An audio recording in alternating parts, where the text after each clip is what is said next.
सव्वा वर्षाकरता या 2.5 वर्षामध्ये 2 महापौर राहतील आमचे.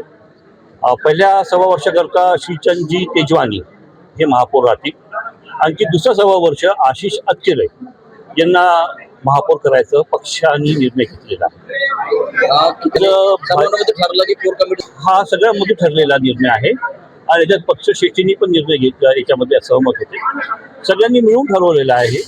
काल सगळे नगरसेवक आणखी काही कोर कमिटीचे मेंबर्स आमची नागपूरला एक बैठक झाली.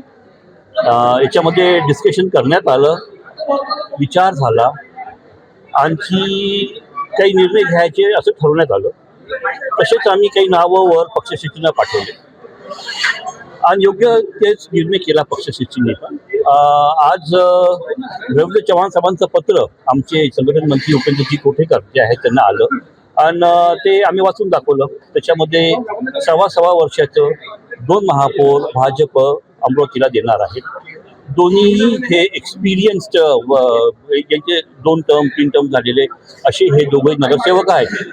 आणि याच्यात मला काही शंका नाही की हे दोघं पण भारतीय जनता पक्षाचं जे विजन आहे आम्हाला जे अमरावती महानगरपालिका ज्या तरीकेने डेव्हलप करायची आहे, ज्याच्याकरता आम्हाला मुख्यमंत्री देवेंद्रजी फडणवीसांचा आशीर्वाद आहे, त्यांची साथ आहे. त्यांची साथ घेऊन आम्ही पुढच्या 5 वर्षामध्ये हे जे भाजपकडे आलेलं पद आहे, अमरावतीचं जे डेव्हलपमेंट आहे ते एका पुष्कळ वरच्या लेवलवर न्यायची आमची इच्छा आहे. तसं आधी मी बोललोच होतो की पुष्कळशा स्कीम्स आहे ज्या भाजपला करायच्या आहेत त्याच्या मागे लागू. आता राजकारण संपलं, आता डेव्हलपमेंटचा विषय चालेल आणि फक्त डेव्हलपमेंटच चालेल.